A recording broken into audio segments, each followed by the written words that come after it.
नमस्कार. ब्रेकनंतर पुन्हा एकदा आपलं स्वागत आहे.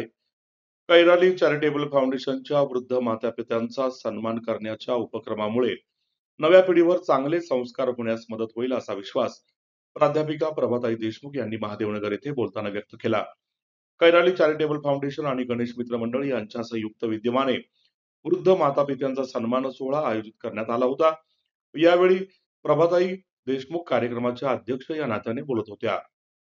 या प्रसंगी कैराली चॅरिटेबल फाउंडेशनचे अध्यक्ष एम.व्ही. परमेश्वरन, सिने अभिनेत्री माधवी मोरे, माजी ग्रामपंचायत सदस्य प्रशांत घुले, रॉयल्स क्लब मांजरी विभाग अध्यक्ष डॉक्टर शेखर पेटकर, समाजसेविका ताराताई पिसे, आशाताई बोडके, गणेश मित्र मंडळाचे अध्यक्षा Sarala Dahake, doctor Chandrakant Shendkar, Damodar Dahake, Sky Gold आणि मलबार गोल्डचे व्यवस्थापक आदी मान्यवरांनी उपस्थित राहून वृद्ध मातापिता यांचा सन्मान केला. तसेच बालकांचे आणि विद्यार्थ्यांचे कौतुक केले. यावेळी 96 वर्षांच्या कोर्डीकर आजी यांचा विशेष सत्कार करण्यात आला. कार्यक्रमाच्या शेवटी राष्ट्रगीत झाले आणि ओणम प्रसादाचा आस्वाद मान्यवर पाहुण्यांनी घेतला. पाहूया हा वृत्तांत. कैराली चैरिटेबल फाउंडेशन 2002 से हम लोग केरला के जो भी हम लोग मदद लोगों को बोलो केरला का जो हम लोग एक यूनिटी मिलके हम लोग ने ऑर्गेनाइजेशन रजिस्टर किया. अभी हर साल हम लोग क्या पूरा जो भी पुलिस लोग अच्छा काम करते हो, डॉक्टर लोग काम करते हो, नेक्सस का लोग काम करते हो, सभी लोगों का हम लोग सत्कार करता हूँ. जो अच्छे अच्छे काम किए वो काम करने वालों का हम लोग बिल्कुल इज्जत करके जो भी प्रोग्राम हर साल में हम करता हूँ.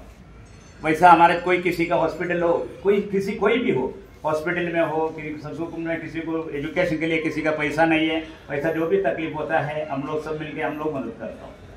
अभी इस वक्त 2 साल पहले हम लोग जो ह्यूमन राइट्स की तरफ से हम लोग काम करना चालू किया, तो ये मकसद से हमने स्टार्ट किया कि खाली केरला का नहीं, ये पूरा सभी लोगों के साथ में मिलकर काम करने के लिए हम लोग ह्यूमन राइट के साथ में मिलकर हम सभी लोगों को काम करना स्टार्ट किया. स्वामी तिन्ही जगाचा आई बना भिकारी. आज आपण आपल्या आई बापांना अतिशय चांगल्या पद्धतीने समजतो, आई वडिलांची सेवा करतो आणि आज त्यांच्यामुळे आपण हे जगपात असतो. आणि या कॉलनीमध्ये मला अतिशय आम्ही कॉलनीच्या सर्व नागरिकांचे आभार व्यक्त करतो की आज या कॉलनीमध्ये हा अतिशय चांगला प्रोग्राम आहे. आणि हाच प्रोग्राम महादेवनगरमधील, पुण्यामधील, महाराष्ट्रामधील प्रत्येक कॉलनीमध्ये प्रत्येक समाजातील लोकांनी हा कार्यक्रम घेतला पाहिजे. विचारले ना तरी सुद्धा त्यांना इतकं भरभरून ते तुम्हाला प्रेम करतील आणि इतके शुभाशीर्वाद देतील ना की त्याच्यापेक्षा दुसरी दुनियाच नाही. तर मला तुम्हाला बच्चे कंपनीला एवढंच सांगायचंय की तुम्ही आई वडिलांची काळजी घ्या, त्यांना भरभरून प्रेम द्या. ही सगळी मी तुम्हाला फक्त माझ्यातर्फे फक्त एवढी विनंती करते. आणि आज परमेश्वर सरांनी मला इथे बोलवलं त्याच्याबद्दल मी त्यांचा खूप खूप आभार मानते. आणि भक्तीसाठी आलेलं असल्यामुळे तुमच्या चेहऱ्यावरचा आनंद बघून मला आनंद वाटत आहे. पण सगळ्यांचा आपला लाडका बाप्पा जो आलेला आहे ना, तर त्या बाप्पाने पण असंच केलेलं आहे. सगळ्या देवांमध्ये शर्यत लागली होती की अग्रपूजेचा मान कुणाला द्यायचा, सगळ्या देवांमध्ये श्रेष्ठ कोण असेल. म्हणून त्यांनी सांगितलं की आपण एक स्पर्धा घेऊयात म्हणे. देवांनी पटपट मीटिंग घेतली, एक स्पर्धा घेतली छान, आणि सांगितलं की जो पृथ्वी प्रदक्षिणा करून येईल ना, मुलांनी लक्ष देऊन ऐका, गोष्ट लक्षात ठेवण्यासारखी आहे. पालकांनी पण ऐका, आजोबा आजींनी पण त्याला उजाळा द्या थोडासा.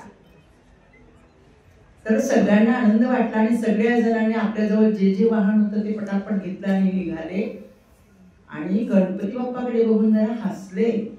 त्यांना वाटलं हा एवढा लंबोदर, त्याचं वाहन किती छोटस गणपती, आणि हा ह्याचा काही पहिला नंबर येणं शक्य नाही. पण गणपती बाप्पा विद्येचं आणि बुद्धीचं दैवत आहे, माहितीये ना सगळ्यांना. किती मुलं हुशार आहेत बघा. आपल्याला तसा बाप्पांचा आशीर्वाद घ्यायचा आहे. तर ही जी गुढी वस्तीवर जी ओम शांतीची संस्था आहे, तर तिथे तुम्ही अवश्य ब्रह्मकुमारी मध्ये भेट द्या.